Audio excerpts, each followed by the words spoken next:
ndafata ibyiza by'u Rwanda mpereye mu gihe cyo hambere uko abantu babanaga bagasangira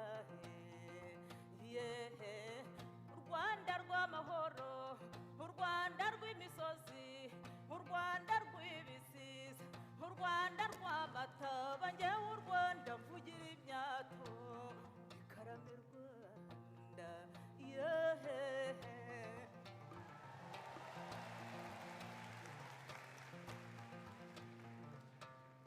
narakuzindukiye kare cyane ngera ku gatare gasa n'ikunge nsanga baho batamba ineza bafite impumuroga y'urukundo Rwanda mugihe nyirangamiye ibyo byiza numva impundu ziravuze numva ingoma zirasutse ababyeyi bavuza impundu bati iwacu mu Rwanda turi amahoro gama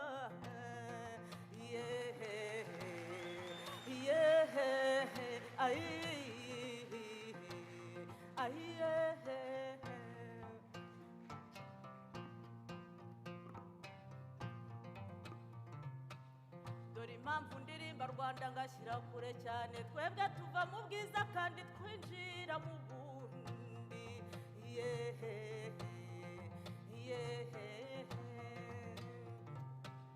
kera abanyarwanda babaga mu nzu z'ibyatsi none amataje arakina ku bicu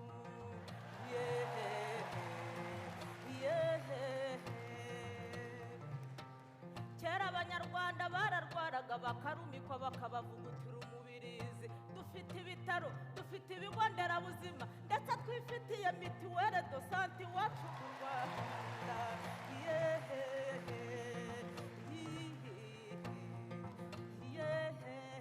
bana bacu bariga dore ikoranabuhanga yatubereye moteri turagenda mu byogajuru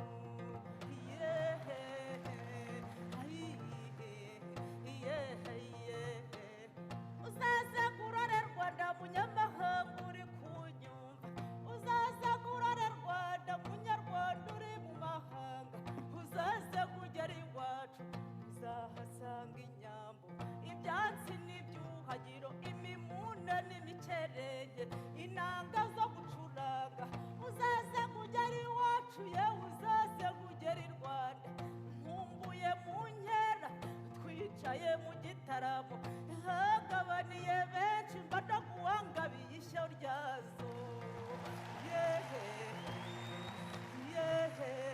u Rwanda rw'amahoro u Rwanda rw'imisozi u Rwanda rw'amahoro u Rwanda rw'imisozi uzaza kugera i Rwanda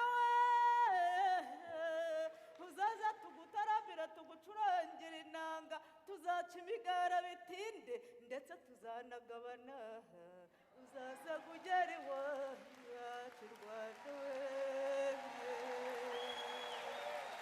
duherukana nongera kubabwira nk'uko mwari mwabisabye byinshi mu byaranze intambara z'izungura mu mateka y'ubwami mu Rwanda by'umwihariko mwongera gusaba ko mwamenya uko intambara yo ku Rucunshu yagenze n'uburyo ariyo yabaye rurangiza igasa n'irangiza ubwami mu Rwanda. Inyuma y'icyo kiganiro nari nabasezeranyije noneho ko tuzareba intambara z'izungura mu baperezida ba Afurika cyane cyane nyuma y'inkubiri y'ubwigenge, ariko abenshi mwaranyandikiye abandi murampamagara mumbwira mutari ko se nyuma ya Rucunshu byagenze bite. None se niba intambara yo ku Rucunshu yarabaye nk'irangiza ubwami mu Rwanda kandi Musinga yahise abukomeza, nyuma byagenze bite? Mu kiganiro ibihe n'amateka by'uyu munsi twagarutse mu Rwanda, aho dusubiza amaso inyuma tukanyura mu bihe by'ingenzi mu mateka y'ingoma ya Musinga, umwami wimye ingoma akiri umwana agahangana n'umwaduko w'abazungu kandi n'imbere batamworoza.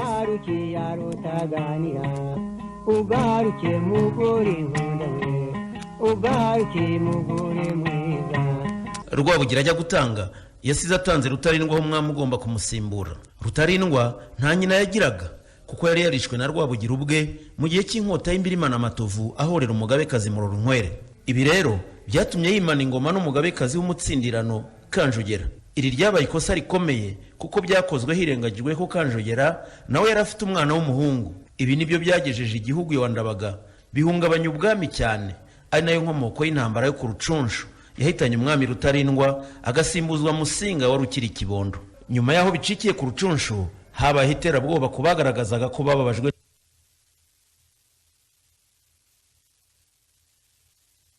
nizweho na Padiri Dolakje mu gitabo cye Rwanda cyanditswe mu mwaka w'1959. Byanditsweho kandi na Padiri Muzungu Bernardin mu gitabo cye L'Histoire du Rwanda précoloniale yanditse mu mwaka w'1995. Hari abanyamateka bamwe bakunze kuvuga ko ibibazo Musinga yahuye nabyo ku ngoma ye kugera naho aciriwe ikamembe mu 1931 byari nk'umuvumo w'intambara yo ku Rucunshu n'ubwicanyi bwayikurikiye. Bamwe batatinye kuvuga ko bwakozwe na nyina Kanjogera na nyirarume Kabare.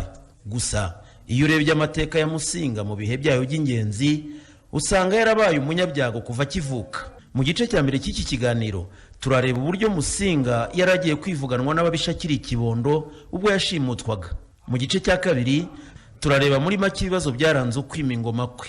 Naho mu gice cya gatatu turasoza tubona iby'umwami Yuhi Musinga yagiye apfa n'abazungu, aba bakaba barashitwe bamutaye ishyanga inyuma y'ishyamba ndetse akagwa inyuma y'igihugu. Amabyiruka ya Musinga ubwayo ntiyamworoheye kuko habuzeho gato ngo yicwa kiri kibondo. Ubundi Kanjogera yabyaye abana babiri, imfura ye yari Munana. Urupfu rw'uyu Munana ntirwamenyekanye kuko yarabuze baramuheba, yarashimuswe ararigiswa. Uwo mwana bamushimuse ubwo Rwabugiri yari yaratabaye mu Bunyabungo ku gitero cy'ubuntu Buzindu kwa Byaterana. Umwana wa kabiri wa Kanjogera ni Musinga, nawe yarageze mu kigero cy'imyaka 3 ubwo bamushimutaga nka mukuru we. Bamwibye ari mu gicuku, bamushyize mu giseke kinini bararumanya, babona iziyamayaga bamukuye imwima na mushirarungu kwasi. Baragenze barushye baratura bica akanyota batekera n'agatabi. Bari bazi ko bari hafi kugera ku Kanyaru bakarohamo uwo mwana bakigendera. Hagize hatya haza abajura batahutse, ba bantu bagira ngo n'ababyeyi b'umwana babakurikije igitero. Ubwo bwarabatashye bati giseke aho bariruka. Abajura nabo bati twiboneye irindi haho, baterura igiseke barikorera barataha. Reka bazapfundura igiseke basange harimo umwana wari umaze gusa n'ukebana ijosi. Bamukuyemo baramuhembura, bamubaza amazina ye n'ay'ababyeyi be, ababwira ko ari mwene Rwabugiri na Kanjogera. Batangira kugira ubwoba bibaza ukuntu ibwami niba bimenya bizagenda. Abo bantu batoranyije udukoni twiza baratwitwaza, batoranyamo inkoni nye nziza baziteganyiriza umwami. Bagitunguka ku Karubanda babwira abahungu b'ibwami batutugeza ku mwami niwe duha inkoni. Babasohojeyo Rwabugira arabakira ashima na za nkoni bamutuye. Hagati aho umwe muri bo yiherera na Rwabugira ati nibiheze nkubwira ijambo rikomeye. Mbiherereye abaza umwami ati nta kintu waba warajimije? Umwami ati maze kuzimiza abana babiri muri iyi myaka 3. Umugabo ati natoraguye umwana witwa Musinga, ubwo twavumbukaga twahuye n'abajura bikoreye igiseke, batubonye bagitaho. Dupfunduye dusangamo umwana, tumubajije amazina atubwira ko yitwa Musinga, akaba ari mwene Rwabugiri. Turamufite, ni muzima ameze neza. Rwabugira ahita amushyira Kanjogera ati umva ibyo uyu mugabo avuga. Umugabo amusubiramo kwa kundi. Ababyeyi ba Musinga barishima, basaba ko babasaba icyo bashaka. Nabo basaba inyama zo kurya, babaha inka nyinshi, bababwira ko nizishira bazagaruka bakabaha izindi. Nuko Musinga yarokotse urupfu rwamugeza amajanja akiri ikibondo. Musinga uyu ibibazo bye ntibyari birangiriye aha kuko yaragiye kuba umwami akiri umwana mu iyimikwa ryabanjirijwe n'intambara yo ku Rucunshu.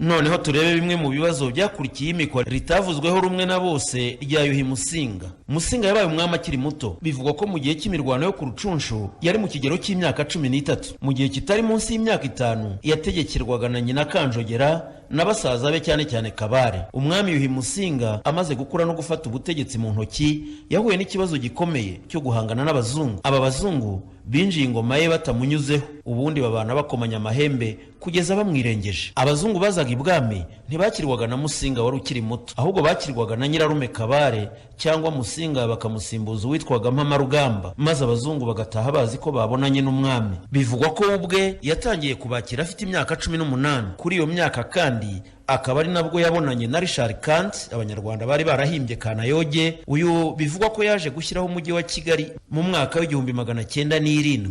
Kabare yaje gupfa mu mwaka w'1911, maze Musinga agenda yigarurira ubutegetsi gahoro gahoro, nubwo yategekanaga na nyina umugabekazi Nyirayuhi Kanjogera. Nkuko twabivuze haruguru, umwami Yuhi Musinga yari akiri umwana, bivuze ko umugabekazi ari we wategekaga by'ukuri. Ni muri icyo gihe abazungu binjiye bigaragara mu butegetsi bw'igihugu. Umudage Captain Bert niwe wamenyesheje ibwami ko u Rwanda rugomba kubahiriza amabwiriza bahawe na leta y'Ubudage ko nta yindi leta y'Uburayi igomba kuza mu Rwanda. Bemereye Musinga ko akomeza ubuyobozi nk'umwami kandi bamwemerera ko igihe cyose hari umwanzi uteye u Rwanda bazamurwanirira. Babyemeranyaho ariko nta masezerano yasinywe. Icyo gihe Musinga yari yarashyizwe no mu basirikari b'Ubudage bamwambika n'ipeti rya kapiteni. Byari uburyo bw'icyubahiro. Ntibyatinze mu mwaka w'1912 ingoma ya Musinga mwene Kigeli Rwabugiri itangira guhangana n'ibibazo. Ni muri iyo minsi hadutse umugabo witwa Ndungutse azavuga ko ari mwene Rutarindwa bityo akaba agomba kuba umwami kuko Musinga yibye ingoma. Yahereye mu turere tw'Umurera n'Ububeruka maze yigira umwami Karahava. Ashyiraho n'umurwa umeze nka Nyanza aho yari afite abaja, abagaragu, ingabo n'intore, yaturwaga amaturo kandi akavugirizwa ingoma.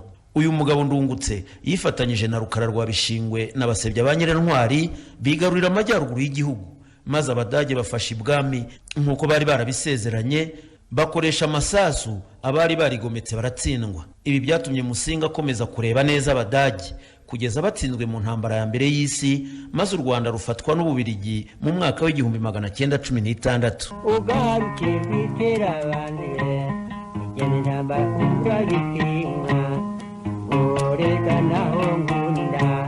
Reka rero noneho turebe iyo Musinga yaje gupfa n'abazungu kugeza bamunyaza ubwami bakamucira inyuma y'igihugu, aho yaje kugwa mu mwaka w'1944. Aho Ababiligi badukiye ntibitwaye nk'Abadage bari bazunguye. Baje baka umwami bumwe na bumwe mu burenganzira yari asanzwe afite, harimo n'ubwo kwica no gukiza. Kuba umwami ataragishobora gutanga umusuzuguye cyangwa se undi wese ngo yicwe, yabifashe nabi cyane kuko yahise yumva ko abantu batazongera kumutinya bityo bakazajya bamusuzugura. Mu gihe cy'Ababiligi kandi Musinga utarakundaga inyigisho z'idini z'abazungu yagiye abona bamwe mu bana b'ibyegera bye bahinduka abakristu bikamubabaza. Abagatolika nabo bakomeje gukaza umurego mu gukwirakwiza za kiliziya ariko cyane cyane bashaka hagati mu gihugu. Padiri Lokwendre Abanyarwanda bari barahimbye bari Kwenderi na Lieutenant Nordek batoranije agasozi ka Kabgayi, inkingi itajegajega y'ingoma ya misiyoni y'Ubukristo mu gihugu. Musenyeri Class wari umaze kugirwa vicaire apostolique uyobora Rwanda yandikiye Musenyeri mukuru wari muri Algeria agira ati: umwami yangurunuka ikintu cyose cyerekeranye n'Ubukristo, amashusho n'imisaraba, akabuza abantu kubatizwa no gusezerana mu kiliziya. Yarishimye cyane Karahava ubwo mwene nyina Kitatire cya Rwabugiri wari warabatijwe yakubitwaga n'inkuba. Musinga yaraje inkera avuga ko ari Imana y'u Rwanda yamuhannye. Musenyeri Leopold Class yongeye ko abona umwami Musinga ntacyo amaze, ahubwo adindiza iterambere ry'abaturage kandi ko abona umwami arimo yicukurira umwobo kuko yihaye guhangana n'abamurushije ububasha. Icyifuzo cye kikaba ari ucyari kumukura ku ngoma vuba bishoboka. Ntibyatinze tariki ya 5 z'ukwa mbere 1931 Guverineri wa Rwanda Urundi Bwana Voisin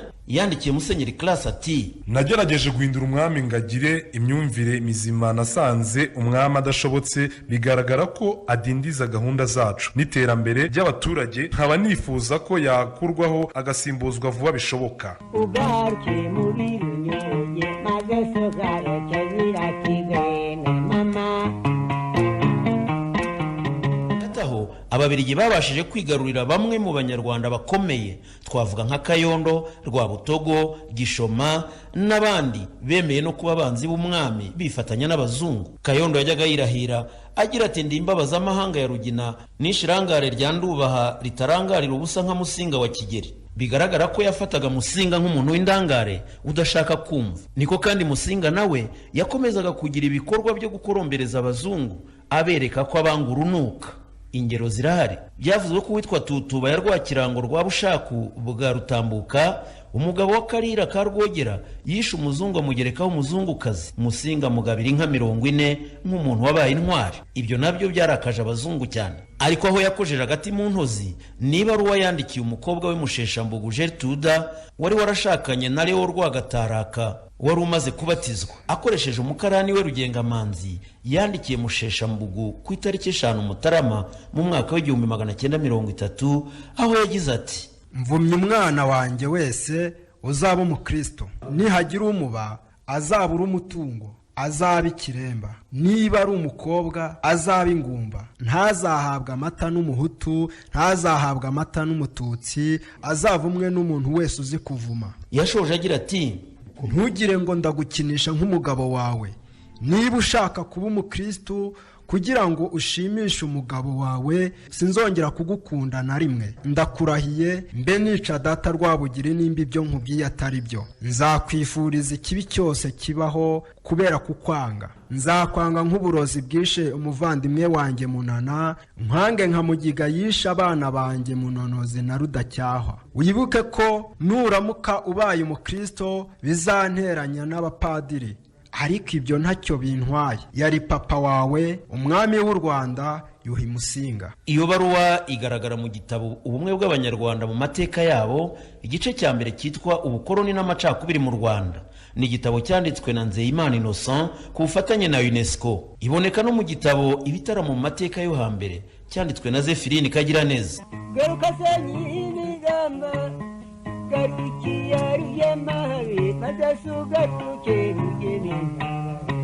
Gukomeza kwanga no gupinga abazungu byaje gutuma umwami Musinga acibwa mu gihugu, asimbuzwa umuhungu we Rudahigwa waje no kubatizwa. Abazungu ariko babanje ibikorwa bimwe na bimwe byo guca Musinga intege no kumuteranya n'abaturage, nubwo buri gihe atari ko byabahiraga. Batangiye kwandika Abanyarwanda mu bitabo byitwaga amabuku hashingiwe ku bwoko. Batangira gushyiraho bamwe mu bahutu nk'abashefu. Nyuma byaje kugaragara ko abaturage batayoboka neza, kuko rubanda rwumviraga irivuza umwami, ntabwo rwumviraga irivuza umuzungu. Gusa abatarabikurikizaga bakubitwaga iminani y'ibiboko. Mu gushyiraho abatware b'abahutu, abazungu bari bagamije kugaragaza ko abatutsi babaryamiye bakabaheza mu butegetsi. Kwari nko kubagumura muri ya politiki ya diviser pour régner, bivuze kubiba amacakubiri mu bantu ngo ubone uko bategeka bikoroheye. Gusa gukura Musinga ku ngoma ntibyoroheye abakoroni. Ntibyari gushoboka ko Musinga bahita bamukura ku ngoma batarabona uwo bazamusimbuza, kuko byari byaragaragaye ko Abanyarwanda bari bakunze umwami, kandi bikaba byari ihame ko umwami asimburwa n'umwana we. Babonaga batabikoze batyo byatera imvururu mu gihugu. Amahanga cyane cyane Ubudage bwari bwaramaze kwemerwa kuba umunyamuryango mu nama y'ibihugu bikomeye ku isi, bwari kubyuriraho bugasaba ko Ububiligi bwamburwa u Rwanda. Niyo mpamvu bagombaga kubanza guhitamo hagati y'abana be babiri. Haremera akaba yari yarize mu ishuri ryari ryarashyiriyeho abana b'abatware ry'Inyanza, akorera ubutegetsi bw'Ababiligi Kigali, kandi atumvikana na se Musinga. Yari ashyigikiwe na bamwe mu batware nabo batumvikanaga na se, barimo Rwagataraka umukwe wa Musinga na Kayondo Nyirarume utarumvikanaga na Rudahigwa, kuko uwo Kayondo yari yarigeze kumunyaga mu mwaka w'1929. Undi mwana wa Musinga nanone yari Rudahigwa, wari ukunzwe n'abihaye Imana kuko yitondaga kandi akunda gusenga. Bityo rero Ababiligi bifuzaga umukozi ubishoboye, naho abihaye Imana bakifuza umukozi w'umukristo w'intangarugero. Kubera ko Rudahigwa yari ashyigikiwe na Musenyeri Classe, kandi nawe akaba yari yarize mu ishuri ry'abana b'abatware, byatumye na guverineri wungirije Voisin ndetse na guverineri mukuru wari uwa Kongo Mbiligi yose ariwe Tilkens bemeza ko umwana ugomba gusimbura Musinga ku ngoma aba Rudahigwa. Icyo gihe Rudahigwa yari umutware w'amarangara kandi ari n'umwigishwa w'iyobokamana i Kabgayi. Mu 1930 nibwo bemeje gukuraho Musinga, maze Musenyeri Classe mu bubasha yahabwaga na leta y'ubwami bw'Ububiligi nk'umuntu ujijutse mu by'imyemerere yatoranyije uzasimbura umwami Musinga. Yatoranyije Rudahigwa nk'ugomba gutangira kwigishwa no gutegurirwa kuzasimbura se ku ngoma. Abikojeje Rudahigwa yarabyemeye kandi abigira ibanga. Yahise ajyanwa Usumbura kubonana na guverineri, ahahirwa ibanga rikomeye ry'uko agiye gusimbura se ku ngoma. Yahise abyemera. Tariki 14 z'Ugushyingo 1931 abazungu bahimbye ko hari inama i Kigali zitabirwa n'abatware bose mu gihugu. Bose bagiyeyo, ariko umwami witwa Yuhi, umwami w'umuriro, ntiyagombaga kwambuka imigezi, kandi Musinga yari yarahawe izina ry'ubwami rya Yuhi. Yuhi Musinga kuko atarakivuga rumwe n'abazungu, we yarasigaye, ntiyagiye muri iyo nama. Hasigaye na Nturo ya Nyirimigabo wenyine. Abazungu b'abasirikari baraje bahambiriza umwami, bamuha amasaha yo kuba atakiri i Nyanza, kandi ntiyari kubasha kubarwanya kuko abatware be bari kumurwanirira bari bari i Kigali kure y'i Nyanza. Uwo munsi umurongo w'abantu 700 b'ibwami basohoka ibwami berekeza ya Kamembe. Musinga, abagore be, abana be n'abagaragu bikoreye ibintu bitandukanye baboneza i Kamembe hafi y'ikiyaga cya Kivu. Musinga yoherejwe i Kamembe nyuma y'ishyamba. Ishangugu yaje kuba Cyangugu, ariyo Rusizi y'ubu ngubu. Abaturage bakomeje gusura umwami no kumushyira amaturo. Nyuma y'imyaka 3 umugabekazi Kanjogera Tende rya Ngobe, Nyonga ya Mishenyi, Nyirakarago w'akarago kera, injogi ya Rutajomwa mu bakobwa iyaje gutabaruka agwa Kamembe. Nyuma y'urupfu rwa Kanjogera, abazungu bongeye guhambiriza umwami Yuhi Musinga, yoherwa Kongo muri Zaire ahitwa Moba, aho yaje kugwa tariki 25 Ukuboza umwaka w'1944. Icyo gihe ingoma y'u Rwanda yaramutswaga umuhungu we, umwami Mutara wa gatatu Rudahigwa.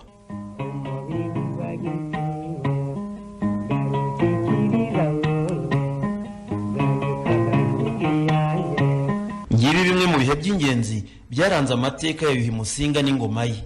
Mu kubategurira iki kiganiro twifashishije ibitabo byinshi. Icya Musenyeri Delipiane, Le Rôle des missionnaires au Rwanda, cyanditswe mu mwaka w'1946, cyandikirwa Leopoldville, n'ibindi bitabo twavuze mu kiganiro. Naha dushoreje ikiganiro ibihe n'amateka by'uyu munsi. Ariko sha uzahora uvumba ibiganiro byacu utavuga. Reba nk'umwanya uba umaze muri telefone. Mwese muvuga mufite ayahe makuru da? Reka mbabwire, ntimufite interineti. Kora subscribe ku mirongo yacu ya YouTube ariyo Gakondo yacu, umuco wacu, cyangwa se umuramyi IG Peter Worshipper. Kunda umuco, ukundisha abandi, tutoza abakiri bato. Musobanukirwa amateka n'umuco w'igihugu cyacu, mwungura ubumenyi. Ntimuhave kandi mudakoze subscribe kugira ngo ayo makuru meza akomeze abagereho.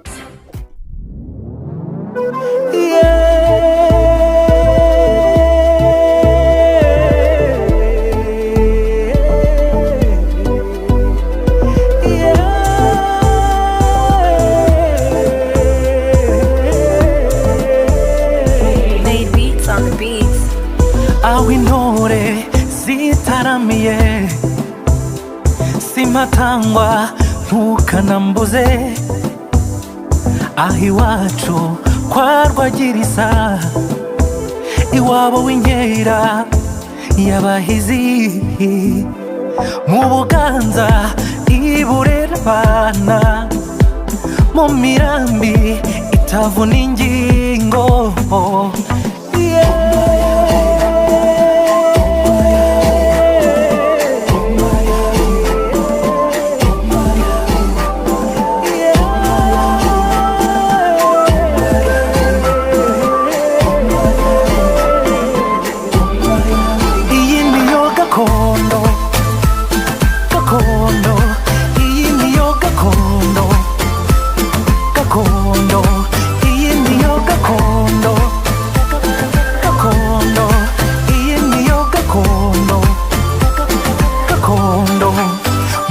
Ikirenge mwasobetse ingamba, uyu no mudiho wa Gakondo yacu. Ikunde mu mubyimba, maze usamahaze abakurora bose. Ahubwo rero sohoka cyane, isanuri basumba, uwandushirize ubahige cyane.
igisagara ca Ngozi n'urumuri rw'amahoro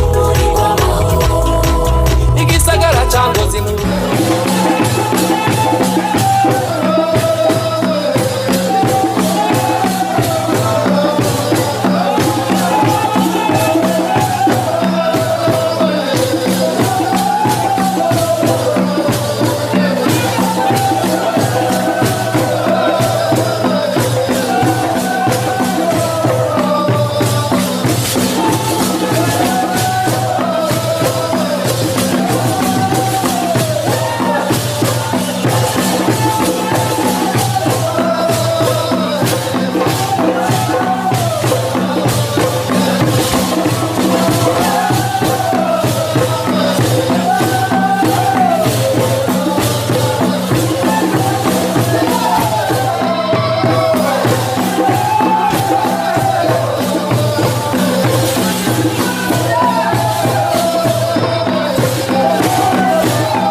reka turebe insiriri y'intambara yo ku rucunshu. Insiriri ni ukuvuga inkomoko y'ibyabereye ku rucunshu. Abanyamateka ndetse n'abashakashatsi banyuranye babisanisha n'urupfu rw'umugabekazi Nyirakigeri wa kane Murorunkwere, nyina wa Rwabugiri. Uru rupfu dore ko yapfuye yandagajwe akanicwa kandi arengana, rwakurikiwe no guhorerwa bikomeye bikozwe n'umuhungu we Rwabugiri mu kiswe inkota y'Imbirimana Matovu. Iyi nkota y'Imbirimana Matovu ni nayo yahitanye umugore wa Rwabugiri wari na mubyara we Nyiraburunga, nyina wa Rutarindwa. Muti byagenze biti? Insisirire ya byose wagira ngo ntiri no mu mishyingirirwe ya Rwabugiri. Ni ngombwa ko nabyo tubivugaho, kuko mu by'ukuri imvano y'intambara yo ku rucunshu yakurikiye itanga rya Kigeri wa kane Rwabugiri n'iyimikwa ry'umwami Mibambwe Rutarindwa n'umugabekazi w'umutsindirano Nyiramibambwe Kanjogera. Kigeri wa kane Rwabugiri yarongoye asumbakaje umugore wa mbere ari we Nyiraburunga, nyina wa Rutarindwa, barya inyonza na Karara. Yamurongo yageze mu kigero cy'imyaka nka 20 nyuma y'irimburwa rya Rugereka n'Abagereka. Abagereka bari abega bakomoka kuri Rugereka rwa Byavu. Rugereka uyu yari murumuna wa Nyarwayo Rutesi watwaraga Imvejuru n'Imama Kwica, yose yari imitwe y'ingabo. Akaba yari umutoni wa Nyiramavugo ndetse n'umukwe w'ibwami. Yahitanywe n'umwami Mutara Rwogera, se wa Kigeri wa kane Rwabugiri, amuziza agasuzuguro k'akizera buhake ngo yari asigaranye, maze ibyo bigabana mwene nyina Rugereka. Mu itanga rya Rwogera havuzwe ko arozwe indwara y'igituntu, maze hatungwa agatoki Rugereka kuba nyirabayazana w'urwo rupfu ngo agamije guhorera umuvandimwe Nyarwayo Rutesi. Ibyo byatumye Nyirakigeri Murorunkwere wari wimanye n'umuhungu we Kigeri wa kane Rwabugiri batera Rugereka n'ingabo ze barabarimbura, babarimburira ku rwesero rwa Nyanza hariya bita Nyabisindu. ingoma nkasezi zisutse ziganije zisutse ziganije kanije tureba maye.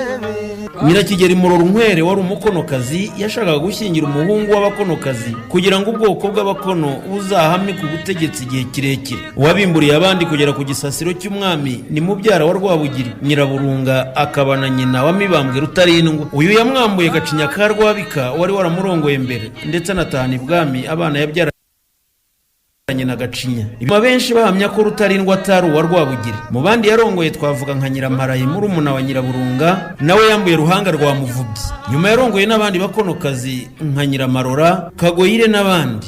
Nyirakigeri Murorunkwere washakaga ko abakonokazi barega amakungoma yaje guhura n'amakozere ndetse anabigwamo. Ibi ngo byaturutse kuri Nkoronko wahoze ari umugabo we mbere yuko Mutara Rwogera musumbakaza. Gusumbakaza ni ukuvuga gucyura umugore wigeze umugabo. Mbere y'igitero cya Mirama cyagabwe na Rwabugiri agamije kunyaga inka z'Abanyankore, bamwe mu bahima bigiriye inama yo kuyoboka umwami w'u Rwanda batinya icyo gitero cyariho gihwihwiswa. Urugero ni umuhima Gisiribobo na bamwe muri bene wabo barabukiye Rwabugiri inka z'inzirungu 30 ngo azabarengera igihe cy'igitero. Benshi mu bibwami bifuje kugabana izo nka kuko ngo zari nziza cyane. Nkoronko nawe yari muri abo, nyamara ntiyazihabwa kuko zagabanye Seruteganya rwa Kivura azihawe na Murorunkwere wari waramutonesheje. Ibyo byatumye Nkoronko yanga Seruteganya maze asigara ashaka icyamukoraho, nubwo atari we watumye ataziturirwa izo nka. Nkoronko yahimbiye ikinyoma Seruteganya agira ngo amwicishe, maze akwiza hose ko uyu mugabo asambana n'umugabekazi Murorunkwere.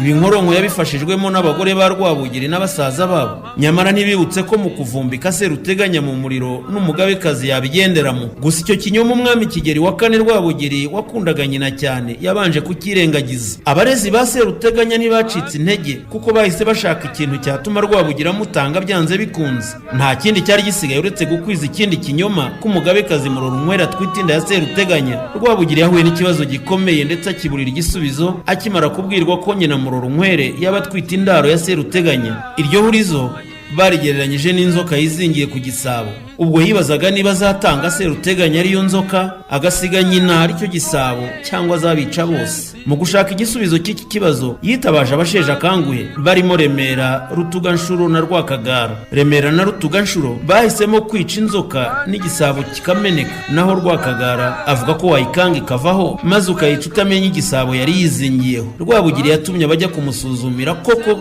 niba nyina atwite. Umutware wabo yabaye Nkoronko. Uyu ngo yagombaga kumusaba kwiyambura maze agasuzuma ko atwite. Rwabugiri yamushinze ibi kuko ari we washoboraga kureba ubwambure bw'umugabekazi bitewe n'uko yari yarigeze kuba umugore we mbere y'uko asumbakazwa na Mutara Rwogera. Rwabugiri ntiyari azi ko icyo kinyoma gituruka kuri Nkoronko. Birumvikana ko Nkoronko nta kindi yari gukora atari ugusoza umugambi we ashimangira ko Murorunkwere atwite. Rwabugiri yasabye ko nibasanga inkuru ari impamo bazaboha Seruteganya nabe ariko bakirinda imirwano kugira ngo Murorunkwere atayigwamo. Iryo tegeko ntiryubahirijwe kuko bari bateye kwa Seruteganya bahisemo kurwana nawe bagira ngo agwe mu rugamba, bityo Murorunkwere ntazamenye uwamwishe. Batinyaga ko yakwihorera aramutse amenye uwishe umugaragu we Seruteganya yari yaratonesheje bikomeye. Urugamba rwo gufata Seruteganya ntirwahiriye Nkoronko kuko mu gihe yashakaga kumufata mpiri yohereje abagabo 3 bo kumuzana maze abari barinze Murorunkwere bakabica ndetse bakica n'umugabekazi, hanyuma nabo bakitwikira mu nzu. Urupfu rwa Murorunkwere rwababaje Rwabugiri ku buryo ngo yamaze igihe yigunze kugeza ubwo Rwingondo wari umuja wa Nyirakigeri Murorunkwere ameneye ibanga Rwabugiri ko nyina ataratwite. Rwabugiri nawe ubwe yohereje abagore babiringirwa ngo bajye gusuzuma umurambo wa Murorunkwere basanga cyari ikinyoma cyambaye ubusa. Ibi byatumye Rwabugiri abona ko nyina yarenganye kandi ndetse ko na Seruteganya yari umwere. Byatumye kandi abona ko aba bari kumwe mu buyobozi ndetse na bamwe mu bakomeye ari abanzi be, maze yiyemeza guhorera nyina. Yatangiye iperereza ku bagize uruhare muri ibi byose maze atangira kwica uwo ari we wese mu bahamije ikinyoma cyatwaye ubuzima bwa nyina kugeza kuri nyir'ukugihimba ari we Nkoronko. Ni muri iyo nkubiri yo guhorera Murorunkwere abagore 3 ba Rwabugiri batanzwe bakicwa barimo na Nyiraburunga nyina wa Rutarindwa, maze mwiyimikwa rye akimana n'umugabekazi utari nyina. Uwo nta wundi ni Nyiramibambwe Kanjogera nyuma waje kuba Nyirayuhi. Aha ni naho umuriro wari utangiye gucumba werekeza ku Rucunshu.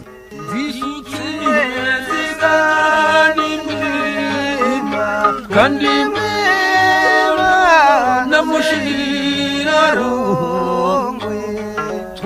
Ni Radio Huguka ku 105.9 FM. Ikiganiro n'ibihe n'amateka. Gendi Jean Pierre Ndekezi. Abanyamateka benshi ndetse n'abasesengura iby'ubwiru basanga Rwabugiri ubwe yarabaye nyirabayazana w'ibyabereye ku Rucunshu. Ibyo ku Rucunshu rero urebye byatangiriye ingeri muri Nyaruguru. Rwabugiri ubwe yateganyije uzamusimbura ku ngoma. We yahisemo n'umwe mu bana be b'ikitiriro ari we Rutarindwa. Nibwo Kigeli wa 4 Rwabugiri amwimitse, imihango yose irubahirizwa, aherezwa inyonga ari byo bimenyetso by'ubwami, yitwa Mibambwe wa 4 Rutarindwa. Rutarindwa kimwe na Baryinyonza, Karara na Burabyo bari abana babazanano kuko Rwabugiri yacyuye Nyiraburunga wari mubyara we akamutwarana n'abo bana bitabe nk'uko umuco wari uri. Abagore bose bari ab'umwami n'abana bikabuko. Se wabo bana Gacinya Karwa bikarwa Gahindiro araceceka ngo atahagwa. Rutarindwa yimitwa afite imyaka nka 22 kandi afite abana 3, Nyamuheshera, Sekarongoro na Rangira. Irage ry'abami n'umurage w'ingoma ni kimwe mu bice byari bigize ubwiru. Rwabugira bishinga birubi inkoramutima. Abari bari mw'iyimikwa rya Rutarindwa ni nka Bisangwa bya Rugombiture na murumuna we Sehene na Mugugu wa Shumbusho wari n'umutware w'ingabo zitwaga Barasa. Aba nibo Rwabugiri yashinze kuzashyigikira Mibambwe wa 4 Rutarindwa, anabaraga iby'izungura. Nk'uko twabibonye, nyina wa Rutarindwa ari we Nyiraburunga yari yarishwe na Rwabugiri mu mubare wabo yishahorera nyina Murorunkwere mu gihe cy'inkota y'imbirima na Matovu. Ibyo byatumye Rwabugiri aha Mibambwe wa 4 Rutarindwa umugabekazi w'umutsindirano ari we Kanjogera. Abiru n'abasizi bahise babwira Rwabugiri ko arikoze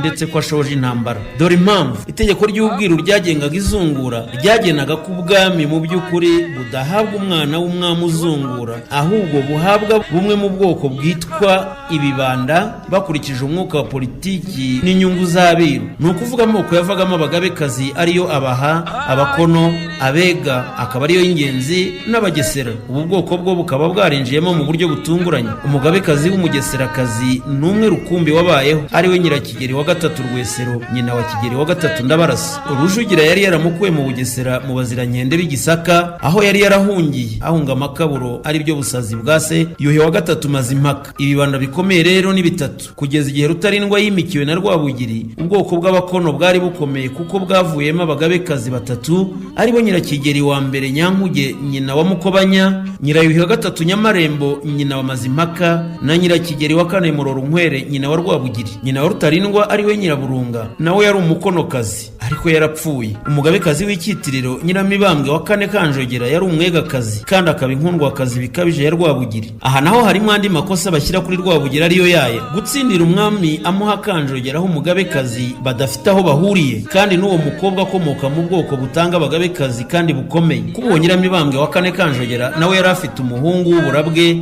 yabyaranye na Rwabugiri witwa Musinga. Abatari bashyigikiye Mibambwe wa kane Rutarindwa aha bari bahaboneye inzira yo kumuhirika ubundi bakimika umwana wabo Musinga. Uwo mugambi wacuzwa hanini na Kanjogera n'abasaza be Kabare na Ruhinankiko n'umuhungu wabo Rwidegembya rwa Kigenza cya Rwakagara. Tugiye noneho kureba uburyo Kanjogera n'abasaza be ndetse n'abambari babo bateguye urugamba rwo guhirika Rutarindwa bakimika Musinga wari ukiri igihenga. Twinjiye mu gice cya kabiri cy'ikiganiro cyacu cy'uyu munsi.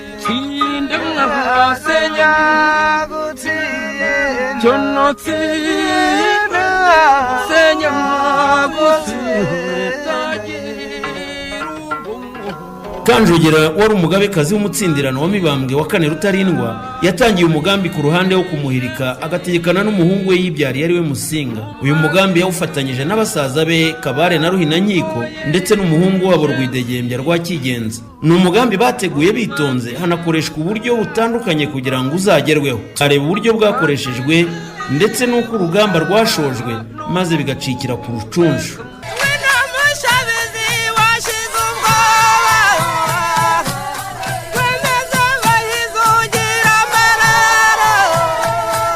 Reka tugaruke gato ku itanga ry'umugabekazi Nyirakigeri wa kane Murorunkwere rifatwa nk'inkomoko nyakuri y'intambara yo ku rucunshu. Uwitwa Nkoronko yakoze icyaha gikomeye cyo kubeshyera umugabekazi ko yatewe inda n'umugaragu we witwaga Seruteganya. Yabifashijwemo n'abagore b'umwami nabo bahamije ikinyoma ko nyirasenge akaba na nyirabukwe wabo atwite. Icyo gihe cyaraziraga kikaziririzwa ko yakongera kuryamana n'umugabo nyuma yo kuba umugabekazi.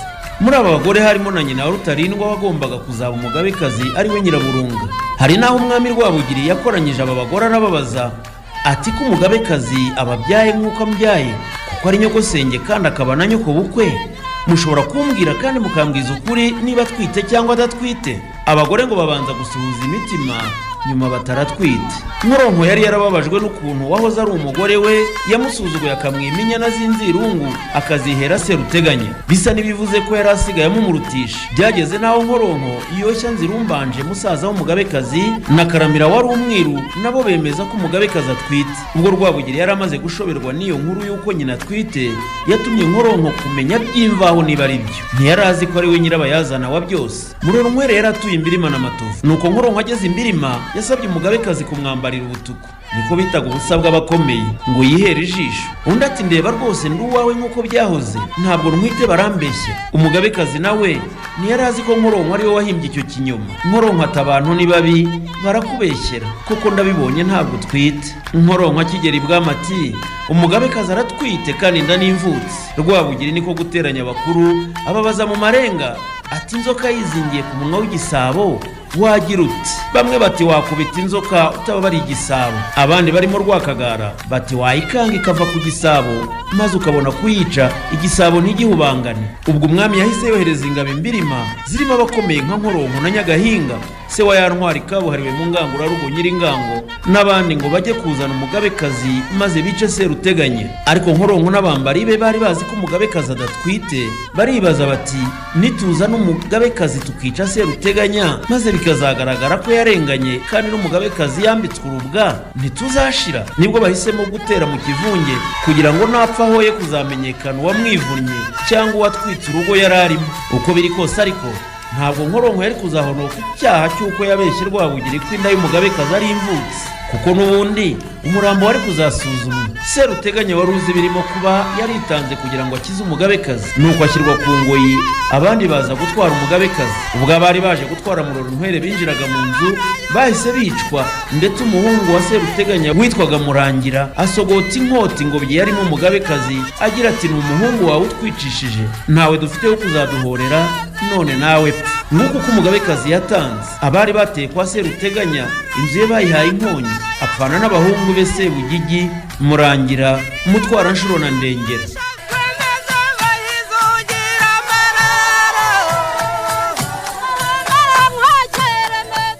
umwami akimenya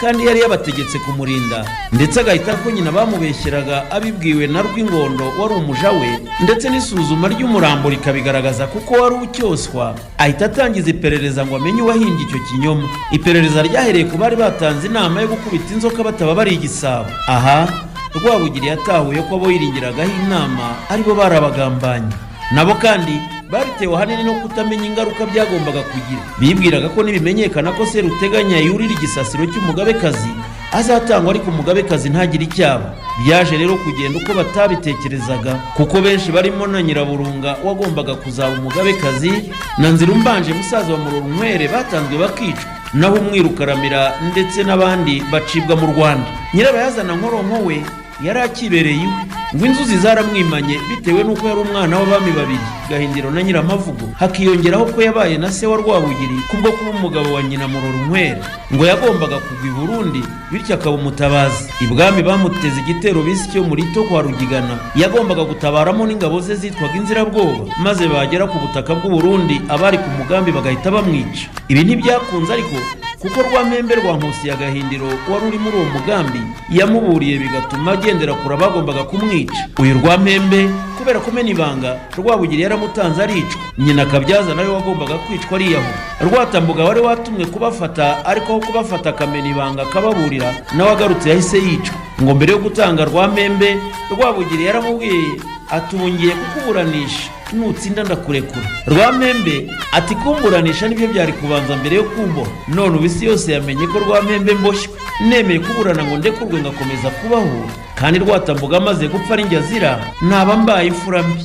Rwabugira ahita atanga itegeko baramwica. Rwamembe yari umuntu wubashywe cyane mu gihugu, urupfu rwe rutuma benshi biyahura.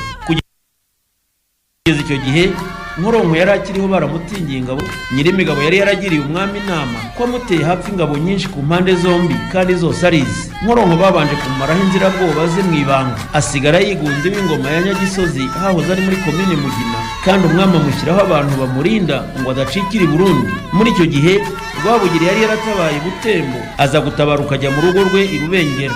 Nkoronko abimenye yigira inama yo kumusangayo ngo azagwe ibwami ku mugaragaro aho kugwa mu rugo nk'imbwa.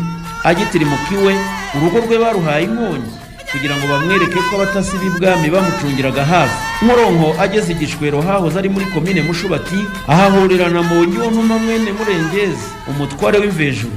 Atabarutse ku rugambi Butembo, yahise amuboha atumira Rubengera ko yafashe Nkoronko. Ibwami bamutegetse ko ajya kumutsinda Inkotsi na Bikara ku karwa kari mu Kanyaru ku ruhande rwerekeza i Burundi. Ubwo Nkoronko yagombaga gupfana n'abahungu be bose uretse uwitwa Ndangamyambi wababariwe n'ibwami kugira ngo azajye aterekera abazimu b'iwabo. Ubwo bari bajyanye Nkoronko aho yagombaga kwicirwa, yatumyeho ibwami ko niba batishe Mbonyuwontuma watinyutse kumushyira ingoyi ku maboko, u Rwanda ruzagerwaho n'amahano akomeye. Muri uko kwezi umutware Mbonyuwontuma yaratanzwe arapfa kugira ngo adateza amakuba mu gihugu. Nguko ko Nkoronko yatanzwe, akaba ari nawe wa nyuma mu bagombaga guhorerwa umugabekazi Nyirakigeri wa kane Murorunkwere wari umaze imyaka isaga 10 atanze. Ikindi kandi nuko Nkoronko ari we wari usigaye mu bahungu ba Gahindiro.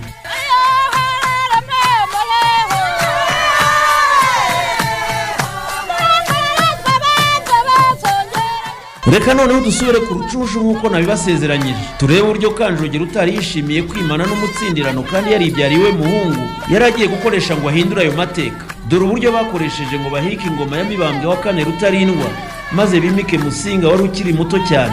Uburyo bwa mbere bwabaye kumwomoraho amaboko ya bamwe mu bari bamushyigikiye, aribo Bisangwa na Sehene ba Rugombi turi Mugugu wa Shumbusho na Mbonyingabo. Bisangwa wari umutware w'ingangurarugo, yoherejwe Ishangi kurwanya abasirikari bari bavuye muri Kongo bayobowe na Lieutenant Sandrart. Uyu niwe wishe Bisangwa murashe isasu mu gahanga. Sehene wari umaze kugabana ibya mukuru we Bisangwa, ngo Kabare na Kanjogera bamuteze igico baramuhotora, apfa mu ibanga nta rusaku. Naho Mugugu wa Shumbusho, Kanjogera, Kabare na Ruhinankiko babanje kumwangisha umwami Rutarindwa. Rutarindwa arabyemera, atazi ko bagamije kumuvutsa amaboko ya Mugugu wari umukomeyeho. Ntibyatinze bohereza ingabo zo kumutsinda iwe mu Burima ho mu Nduga. Mugugu wa Shumbusho umutware w'abarasa yagerageje kwirwanaho, abonye yagirijwe yanga kugwa mu maboko y'ababisha nuko yitwikira mu nzu hamwe n'abe ndetse n'abavandimwe be Semukamba na Karwanyi. Undi bagombaga kwikiza mu maboko ya Rutarindwa ni Muhamyangabo mwene by'abagabo, akaba umunyiginya w'umugunga, niwe wari ushinzwe urugo rw'umwami rw'i Kigali rwacungwaga na Musomandera muka Rutarindwa. Uwo mugore yagiranye amatiku na Muhamyangabo, yumvisha umugabo we ko Muhamyangabo agomba gupfa, nuko Rutarindwa aramutanga. Muhamyangabo mu gihe bari bamujyanye bajya kumwica yaravuze ati ndamakoma ngiye gusasira amakombe. Yarazi ko Rutarindwa umutanze nawe yaragiye kumukurikira bidatinze hamwe n'ibindi bikomerezo.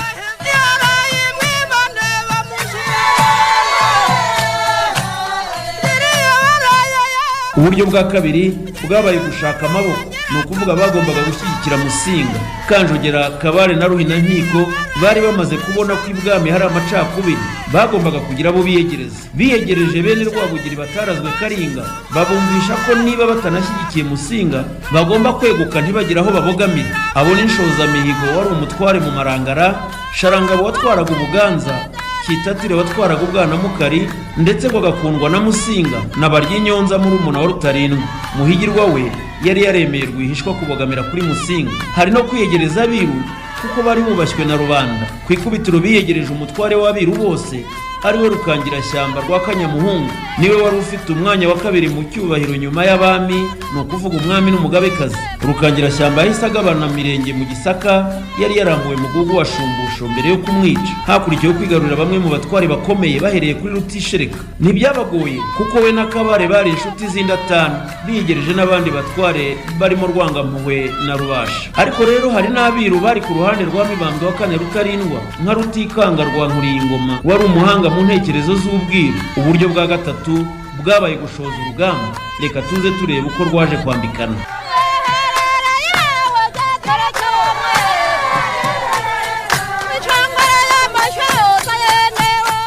Icyo gihe ibwami bari bacumbitse Rukaza ku musozi witwa Rucunju hafi ya Kabgayi. Umwami yari agitegereje ko urugo rwe rw'Irwamiko hepfo ya Shyogwe rwuzura. Imbarutso y'imirwano itekerezwa ku buryo bubiri, ariko n'ubundi ngo impamvu ingana uruhu. Bamwe bavuga ko kurwana byaturutse ku bana barwanaga, abandi ngo ni ku nzuki zasandaje. Ngo hari ku gicamunsi imvura ijojoba, abatwa b'ibwami bo mu mutwe witwa Urwiririza barimo kwagika imizinga y'inzuki.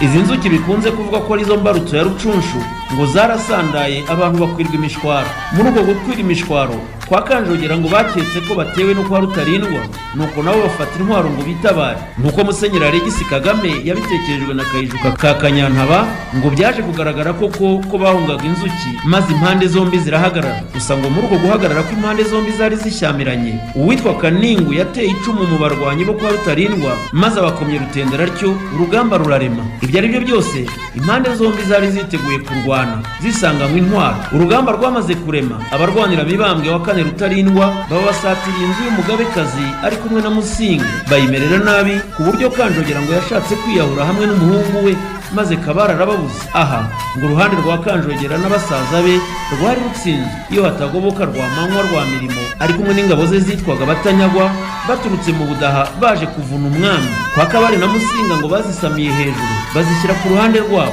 nuko ingabo zo kwa Rutarindwa zihangana n'iyo mitwe yombi, ariko ngo umunaniro no kutagira ababunganira bituma ingabo za Rutarindwa zicogora. Umwami Rutarindwa wabonaga ko ntacyo akiramira yahisemo kwiyahuraho gufatwa miri, maze ajya mu nzu n'abe barimo umugore n'abana be batatu, bitwikiramo bose ndetse n'ingoma Karinga ihera muri iyo nzu. Mu baguye muri iyo ntambara wo ku ruhande rwa Rutarindwa havugwamo kandi abiru bakomeye barimo Rutikanga rwa Nkuriyingoma, Kibaba cya Ndungutse na Mubumbyi wa Karamba. Kabare wari muremure cyane ngo yahise aterura Musinga amushyira hejuru, abwira imbaga ihagaze mu marembo ati rubanda dore umwami w'ukuri Rwabugiri yarazi ingoma niyuhi Musinga. Naho Rutarindwa yari ikigomeke kihaye ingoma. Bamubwiye ko ingoma z'ingabe zahiye, Kabara arabasubiza ati haguma umwami ingoma irabazwa. Nguko uko intambara yo ku Rucunshu yagenze. Imirwano yamaze igihe gito ariko ihitana abantu benshi, uhereye ku mwami Mibambwe wa kane Rutarindwa, ibikomangoma na rubanda. Nyuma y'ibyo Kabare yasabye abantu guhamba baguye muri iyo mirwano, ubundi ngo asaba ko inka z'ingishywa zaraho ku Rucunshu bene zo bamaze gupfa zose zihabwa uwitwa Ntwayi. Uyu akaba yaratwaraga umutwe w'inka bitaga insanga zakoreshwaga mu mihango y'ibwami. Bukeye nyuma y'iyo mirwano yo ku Rucunshu, abiru bo ku ruhande rwa Kanjogera ngo batoraguye ibisigazwa by'abaguye aho ngaho ndetse n'ivu byose babishyira mu nkangara barapfundikira bajya kubishyingura ahitwa Itongo muri Masisi. Naho Kanjogera ahita yimukaho ajya kuba mu rugo rushya barimo bubaka ahitwa Rwamiko hafi aho muri Shyogwe n'ubundi. Ibi byose ngo bikaba byarabaye mu kwezi k'Ukuboza mu mwaka w'1896 nibwo byacikiye ku Rucunshu.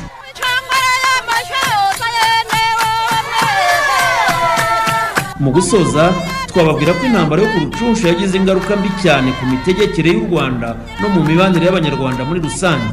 Inkurikizi ya mbere ikomeye mu gihe abaturage bari bazi ko ingoma Karinga ikomeye cyane isumbya n'umwami Cyubahiro, Kabare yabahishuriye ko ibazwa mu giti nk'izindi zose. Indi ngaruka ni uko mu nkubiri yo guhana abatarashyigikiye imikwa rya Musinga, mbese uruhande rwa Rutarindwa ndetse no kugororera abafashije mu kumuhirika, byahitanye abantu benshi, abandi baranyagwa ndetse n'abandi barahunga. Byanatije umurinda bitwa Babasebya na Bandungutse bigomeka ku mwami Musinga nubwo yaje kubatsinda bifashijwemo n'abazungu. Ntacyo yaramiraga ariko kuko bidatinze nawe bo barugigana bamuhindutse bakamwohera ishyanga inyuma y'ishyamba kugeza atangiye inyuma y'igihugu. Niho bamwe basanga intambara y'abamaraniraga ingoma ku Rucunshu isa naho ariyo yarangije ubwami, kuko Musinga wayitsindiye ntiyayirambyeho, yarayiteshejwe gushyanga inyuma y'igihugu. Umuzungura we Rudahigwa nawe yaguye hanze y'igihugu nubwo yashyinguwe mu Rwanda. Ikindi kandi yatanze atishibutse undi mwami bituma asimburwa na mwene se Kigeli wa gatanu Ndahindurwa nawe utararambye ku ngoma. Ibi byose kimwe n'ibindi byinshi tutabonye umwanya wo kuvuga bifatwa n'abanyamateka benshi nk'inkurikizi mbi z'ibyabereye ku Rucunshu.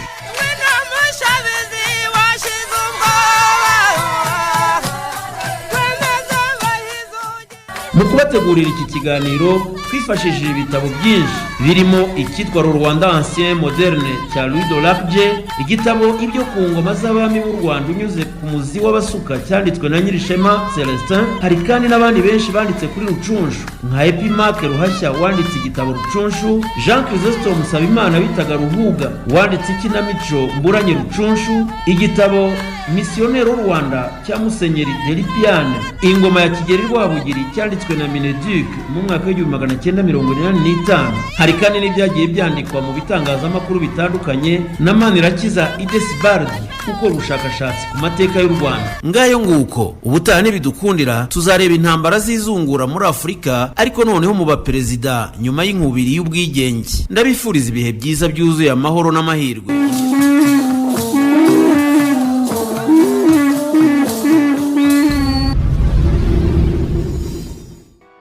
Urutonde rw'abami bayoboye u Rwanda. Mu bintu abantu bamwe baba bashaka kumenya harimo amateka yabo, aho bakomoka, uko igihugu runaka cyabayeho, ndetse n'imiyoborere y'aho baherereye uko yasimburanye. Uno munsi rero Inzobere TV show twabategura urutonde rw'abami bayoboye u Rwanda, amazina yabo, icyiciro babarirwamo, imyaka bayoboye ndetse n'uko bakurikiranye. Ikaze mu kiganiro kirambuye umenye amateka y'u Rwanda ndetse n'ikintu gitangaje kuri benshi muri aba bami bose bahuriyeho nk'abami b'u Rwanda. Nk'uko nari maze kubikubwira, tugiye kugaruka ku mateka y'u Rwanda by'umwihariko ku bami bayoboye u Rwanda, uko bakurikiranye n'imyaka bagiye bayobora. Kandi mu gusoza iki kiganiro nakubwiye ko tugaruka ku kintu gitangaje kuri aba bami. Tugiye guhera ku bami babarirwa mu cyiciro cya mbere, ari bo abami b'ibimanuka, descendants of ibimanuka gods. Aba nibo bita abami b'ibimanuka, bivuga ko bavuye ku Mana nk'uko tubisoma mu mateka. Umwami tugiye guheraho ni Gihanga Ngoma Ijana, bivugwa ko yaba yarayoboye u Rwanda guhera mu 1081 kugeza mu 1114. Gihanga uyu akaba yarayoboye u Rwanda imyaka igera kuri 33.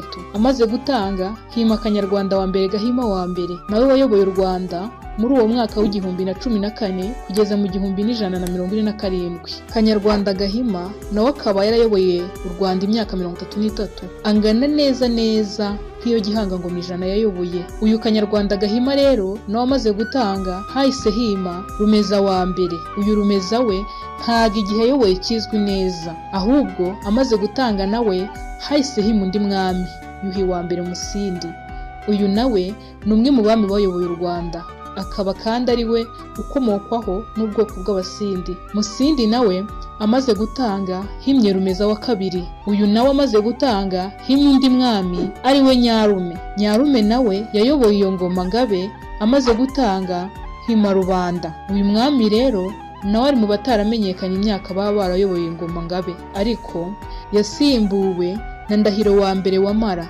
nawe amaze gusimbura Rubanda yakomerejeho aza gusimburwa na Ndahiro wa kabiri Ruyange. Uyu Ruyange amaze gusimbura Bamara yarayoboye bishyira kera aza gutanga asimburwa na Ndahiro wa gatatu Ndoba. Uyu ni umwami wa 10 wayoboye u Rwanda, ariko nawe ntihamenyekanye imyaka yaba yarayoboye n'igihe yaba yaratangiye kuyobora. Gusa nawe yasimbuwe na Ndahiro wa kane Samembe. Samembe amaze gutanga yasimbuwe na Nsoro wa mbere Samukondo. Samukondo nawe rero yararuyoboye, igihe yaba yarayoboreye ntikizwi neza.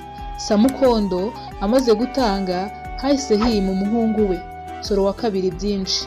Uyu nawe amaze gusimbura Samukondo yayoboye imyaka itaramenyekana neza, gusa yaje gusimburwa na Ruganzu wa mbere Bwimba wayoboye guhera mu 1458 kugeza mu 1482. Akaba yarayoboye imyaka 24.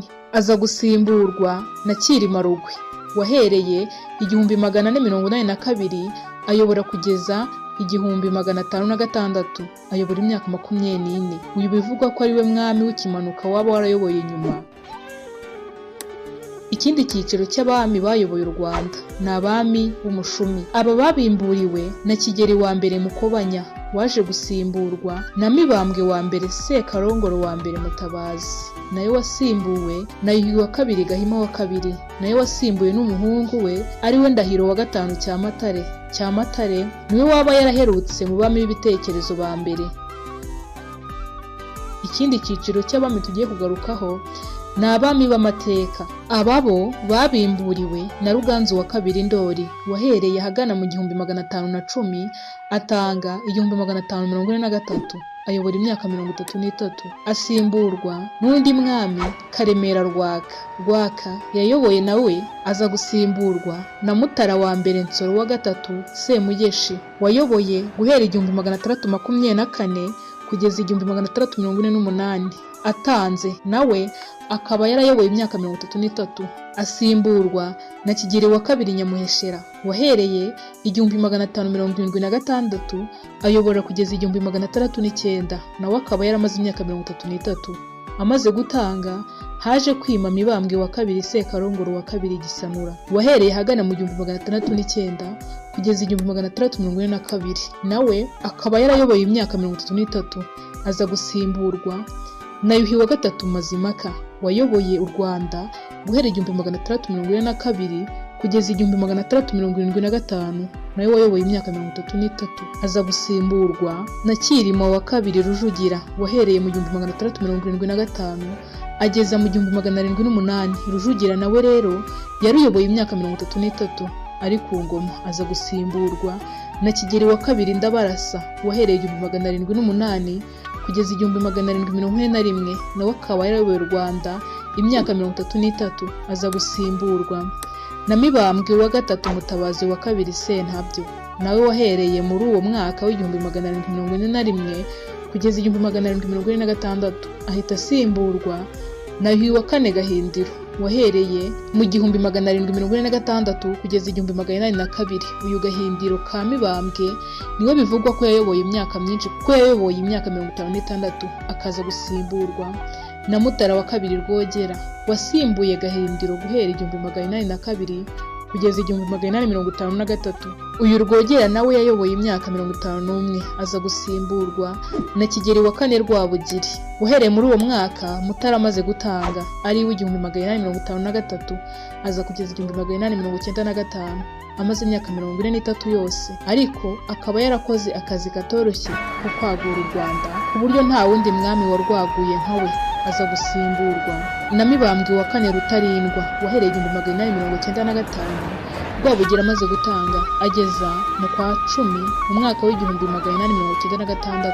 Uyu niwe mwami uvugwa ko ngo yaba yarayoboye u Rwanda imyaka mike ko yayoboye umwaka umwe wonyine. Uyu Rutarindwa amaze gutanga hahise hima Yuhi wa gatanu Musinga wahereye mu kwa 10 ko mu 1896 ku itariki 12 z'ukwa 10 mu 1931 ayobora imyaka 35. Hahita hima Mutara wa gatatu Rudahigwa wahereye ku itariki 12 z'ukwa 10 1931 kugeza tariki ya 25 z'ukwa munani 1959.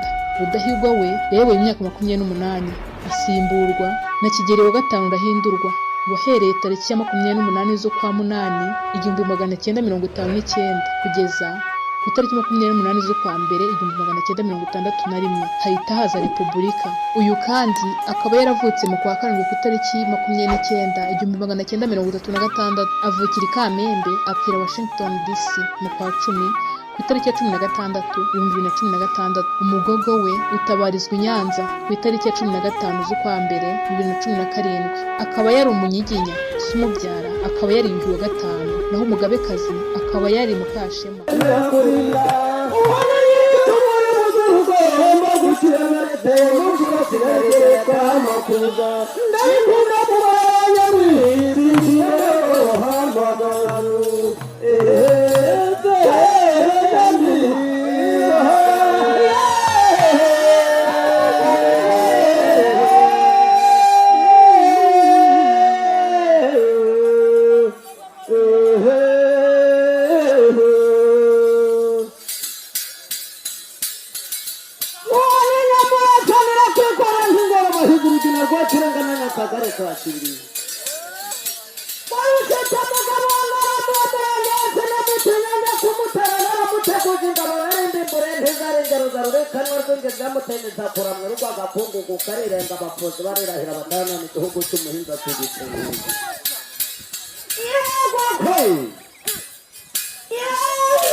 abahungu bakandungu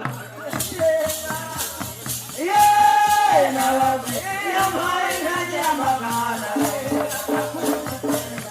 sabu na rugaraza irakamugeze buregera abone sasa biramana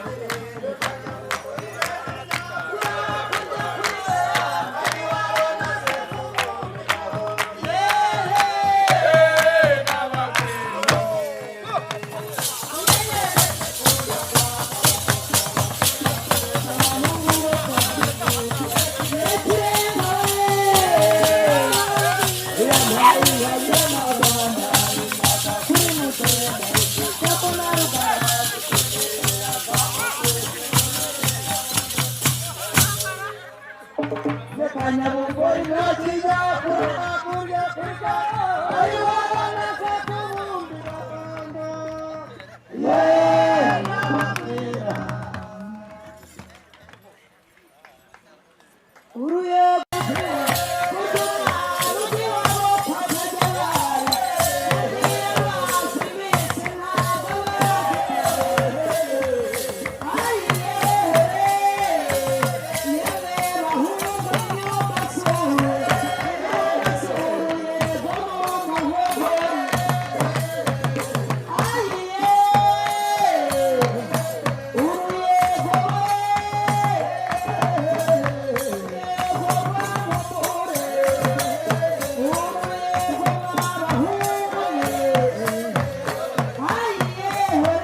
igikanu cy'imboga umusore w'igituza gihanitse ibyuma rutegesha rwakamanzi ndinko y'amashyengo gahore mwana wanjye uzaba intwari ndagukunda kandi nkunda u Rwanda niyo mpamvu ngiye kurugutura uzarubera intwari uzaba ingenzi wunganira imanzi uzaba ingenzi wusa ikivi kimena mwana wanjye uzaba intwari ndagukunda kandi nkunda u Rwanda niyo mpamvu ugiye kurugutura uzarubera intwari uzaba ingenzi wunganira imanzi uzaba ingenzi wusa ikivi kimena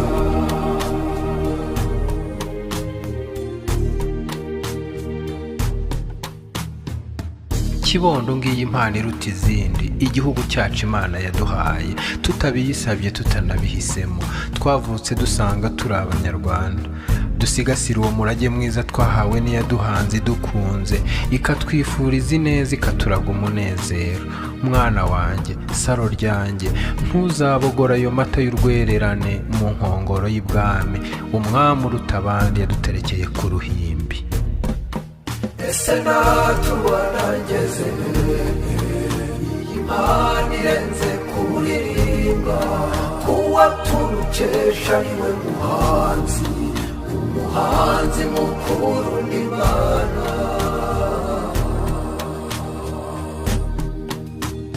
mwana wanjye uzaba intwari ndagukunda kandi nkunda u Rwanda niyo mpamvu ugiye kurugutura uzarubera intwari uzaba ingenzi wunganira imanzi uzaba ingenzi wusa ikivi kimena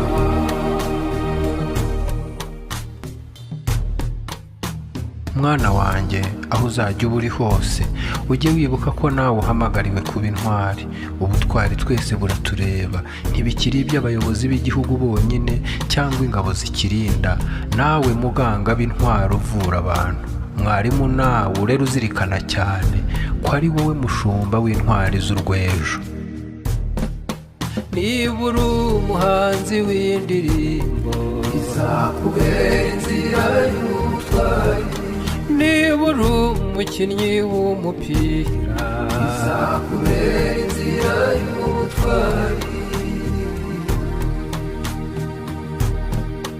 wowe mworozi nawe muhinzi izakubera inzira y'ubutwari wowe usudira nawe mukanishi izakubera inzira y'ubutwari padiri furere n'umubikira izakubera inzira y'ubutwari pasitoro porofete na sheke izakubera inzira y'ubutwari wowe ushinzwe isuku n'isukura izakubera inzira y'ubutwari wowe utwara abantu mu muhanda izakubera inzira y'ubutwari mwana wanjye uzaba intwari ndagukunda kandi nkunda u Rwanda niyo mpamvu ugiye kurugutura uzarubera intwari uzaba ingenzi wunganira imanzi uzaba ingenzi wusa ikivi kimena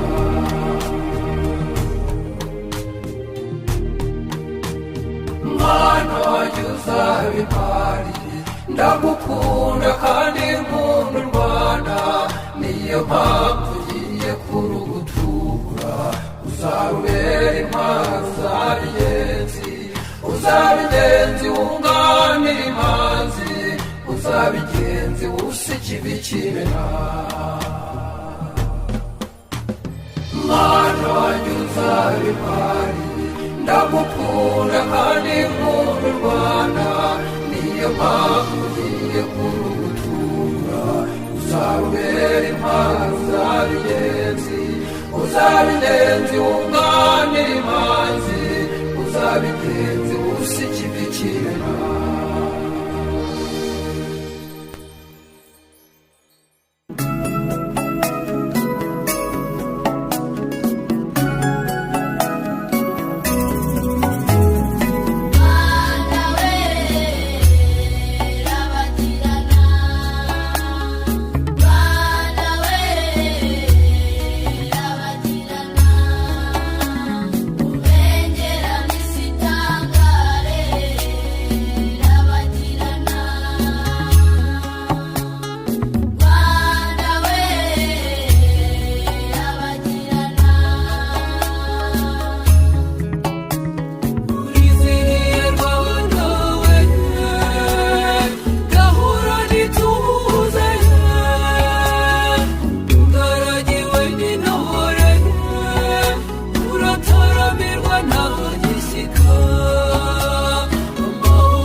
Kugeza ubu nta bushakashatsi buragaragaza aho inka yaba yarakomotse. Icyakora abashakashatsi bakoze ubushakashatsi ku nkomoko y'inka bagaragaza ko yaba yarakomotse ku gisimba bita Orcas. Bagenekereza ko haba hashize imyaka irenga ibihumbi 10 iki gisimba kibayeho. Abashakashatsi mu binyabuzima Ruth Brogino, Joachim Banger, Adam Bowl, Marjan Mashaka, Jean Des Vagi na Mark G. Thompson bo muri kaminuza ya Oxford bagaragaje ko ibimenyetso bya DNA bigaragaza ko inka zikomoka kuri ibyo bisimba. Gusa bakavuga ko byari bigoye kubyororera mu ngo. Ntawabasha kugaragaza uburyo ikiremwa muntu cy'icyo gihe cyabashije guhindura kamere y'ibyo bisimba byaje kuvamo inka.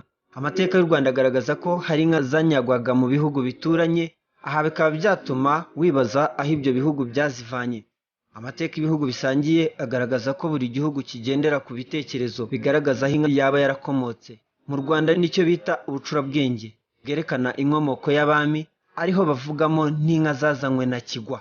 Ariko se koko inkomoko y'inka yaba ari iyihe? Uyu munsi mu kiganiro na Feta TV twabateguriye amateka ku nkomoko y'inka z'inyambo ndetse n'aho inka muri rusange zaba zarakomotse. Nitwa Kolib Ninsima, mbahaye ikaze.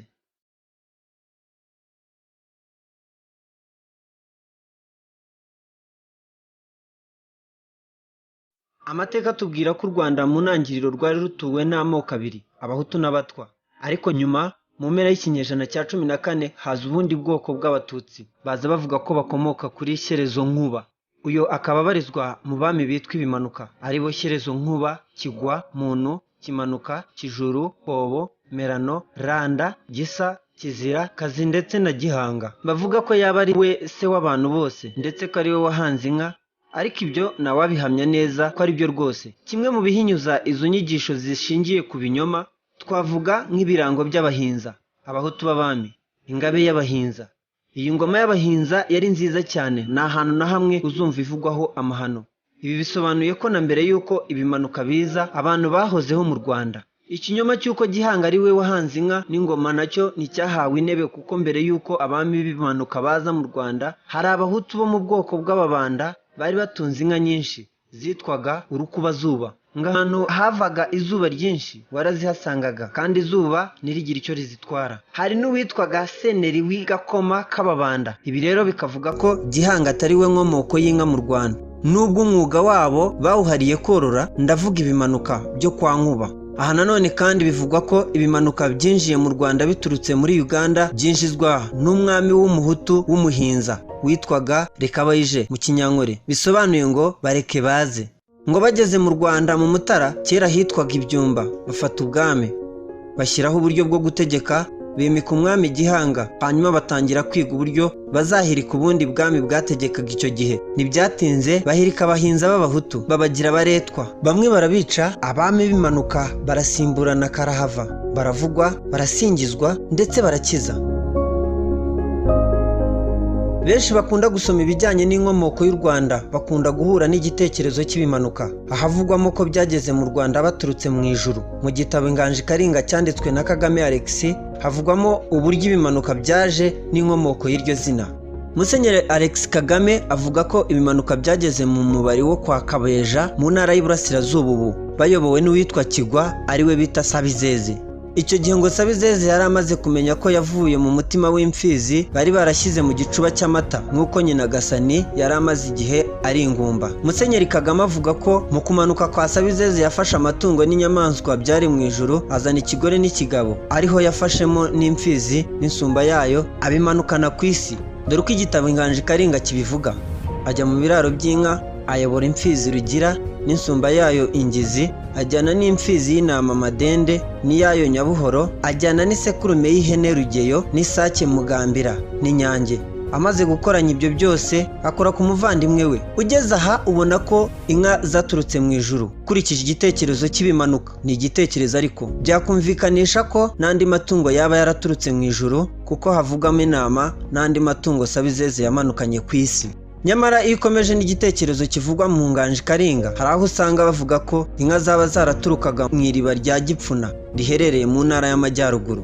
Bongera kuvuga ibijyanye n'inka iyo bageze kuri Gihanga. Ukurikije iki gitekerezo, Gihanga ari mu gisekuru cya 11 uvuye kuri Sabizeze bita Kigwa. Gusa hari igisekuru kivugwa ariko n'ubona inkomoko yabo mu bindi byanditswe. Bamwe mu bacurabwenge bagenekereza batya: Gihanga wa Kazi, ka Kizira, cya Gisa, cya Randa, wa Merano, wa Kobo, wa Kimanuka, umuhungu wa Kijura, cya Muntu, wa Kigwa, wa Nkuba, wa Shyerezo. Ku bijyanye n'inka zivugwa ku gihe cya Gihanga bituruka ku icibwa ry'umukobwa we Nyirarucyaba, ngo waba yarageze ku ishyamba aho yaciriwe akahasanga igisimba ariyo nka kikamiraga amata hasi. Dore uko umwanditsi Pierre Smith mu gitabo yise Le Res Populaire au Rwanda cyasohokeye i Paris mu mwaka w'1975 abivuga ku rupapuro rwa 184 kugeza ku rupapuro rwa 188.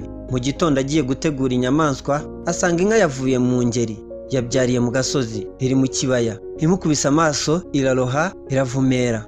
Kazigaba ati ndwanye nabi inyamaswa iranyishe. Aragenda bitekereza Nyirarucyaba. Nyirarucyaba ati jya kunyereka iyo nyamaswa. Ahageze Nyirarucyaba inyana arayiterura, inka iramukurikira. Ayigejeje imuhira aza guca ibinogo inka izajya ikamirwamo. Hanyuma bukeye Nyirarucyaba niwe wazanye kubumba, abumba utweso azajya aterekamo amata. Utwese rero tumaze kuma ashyizemo amata turashwanyuka. Ati ndwanye nabi. Aragenda yahira ibyatsi, inzeso arazitwika zirashya, ashyiramo amata, abona abaye mazima, inka igakamwa birenze. Iyo ugeze aha usanga ko inka zaturutse mu ngeri rwagati mu kiyaga. Mu gitekerezo hari aho usanga bavuga ko inka zaba zaraturukaga mu iriba rya Gipfuna. Iri riba Abanyarwanda bemeraga cyane ko ariho haturutse inka, ndetse rikaba ryaranakorerwagamo imihango gakondo. Iyo bavuga kandi ibijyanye na Gihanga bagira bati Gihanga cyahanze inka n'ingoma, aho ukaba utakwemeza ko Gihanga ari we wahanze inka kuko n'igitekerezo kivuga ko inka yaba yaravumbuwe na Kazigaba wahuriye na Nyirarucyaba mu ishyamba aho yari yaraciriwe. Ikindi ni uko amata bavuga ko Nyirarucyaba yaramije se yasanze agiye gupfa, bivuga ko se ntacyo azi kuri iyo nka n'amata yayo. Ikindi ukurikije ibyanditse ni uko nta nkuru y'iyororoka ry'inka zazanywe n'ibimanuka kugeza icyo gihe. Ariko se inyambo ni nka ki? Inyambo ni inka benshi bakunze kwita inyarwanda kuko zahoze mu Rwanda, ziri muri bimwe byaranze kandi biranga amateka n'umuco w'abanyarwanda. Zirangwa n'umubyimba munini, amahembe manini kandi maremare arambuye y'igitara ateye neza. Inyambo ziba zifite amaso mato, amaguru ateye neza, igikanu kigamitse, ibara rimwe ry'ibihogo kandi mu mashyo yose. Mu gihe cy'ubutegetsi bwa cyami mu Rwanda, inka by'umwihariko inyambo zari zifite icyo zivuze ku muco gakondo. Andi makuru kandi avuga ko inyambo zaba zarageze mu Rwanda ziturutse mu duce tw'Indorwa, mu Mutara ndetse na Karagwe. Mu nka zabaga mu Rwanda harimo amoko abiri ariyo nyambo hamwe n'inkuku. Inyambo zari zubashywe ku rwego rwo hejuru. Kuva zikivuka inyambo zatangiraga gutozwa kwitonda no gutambuka neza. Mu Rwanda rwo hambere inka z'inyambo zari ubukungu ndashyikirwa. Mu Rwanda kugira ngo inyambo zigwire, umutware w'inyambo yafataga inka yitwa inkuku akayibangurira ku mfizi y'inyambo ikabyara iyitwa ibigarama. Ibigarama akabibangurira ku mfizi y'inyambo bikabyara iyitwa inkerakibumbiro. Inkerakibumbiro akayibangurira ku mfizi y'inyambo ikabyara iyitwa imirizo. Imirizo akayibangurira ku mfizi y'inyambo ikabyara iyitwa ingegene. Ingegene niyo nyambo yuzuye. Mu Rwanda rwa kera inka yari ifite agaciro gakomeye. Inka niyo yarangaga ubukire, niyo yari ifaranga ry'ubu. Inka niyo yari ipfundo ry'ubuhake. Tuzi kandi ko ubuhake bwarambye mu Rwanda. Bwanahambiraga umugaragu kuri shebuja akitwa umuntu we, akamwirahira. Bwagiye buvuna benshi, bakabuvugiraho bati ubuhake burica. Ubuhake bujya kukwica buguca iwanyu. Ubuhake bwananiranye bukukisha umugabo ikijyaruguru. Hari n'abo bwatoneshaga bakarenguka bati ubuhake bwa cyane bukunyaza mu ngoro. Ariko rero kandi uwafataga nabi abagaragu yarabigayirwaga. Umugaragu wahemukirwaga na shebuja yaragayikaga. Uwabaga ahatse abagaragu yagombaga kubagoboka bari mu byago. Umugaragu na shebuja babaga bafitanye ubumwe bukomeye bwafatiye ku nka. Iyo ubwo bumwe bwazagamo agatotsi ku mugaragu, shebuja yaramunyagaga. Naho byaba biturutse kuri shebuja, umugaragu akamwimura akajya gukeza ahandi. Intwari yo ku rugamba yagorerwaga inka. Inka yingwaga inshuti. Uwahemukiye undi mu bintu bikomeye akamuha ikiru cy'inka. Inka yahuzaga inshuti kuko abahanaga inka babaga babaye inshuti z'amagara. Inka bayikwaga umugeni. Umusore wabaga yaraye arongoye baramubyukurikirizaga, inka zikamukamirwa. Mu itwikurura ry'umugeni bazanaga amata. Umubyeyi yarabyaraga, bajya kumuhemba bakazana amata. Umwana iyo yahambaga se cyangwa sekuru yahabwaga inka y'inkuracyobo. Umwana wahambaga nyina cyangwa se nyirakuru byitwaga gukamira nyina cyangwa nyirakuru. Mu mihango yo kwera hazagamo ibyerekeye kujya ku kibumbiro, hakazamo ibyo guha amata abana b'uwatabarutse. Mu ndamukanyo z'Abanyarwanda dusanga abantu barifurizanya gutunga, batigira inka, amashyo n'ibindi. Mu bihe bya Cyilima Rugwe inka niyo yashingiyeho agena ibyiciro by'ubudehe, ndetse Abanyarwanda mu guha agaciro inka bavuyeho bahimba indamukanyo ishingiye ku nka, aho bagira bati gira inka, bagasubiramo bati amashyo n'amagana.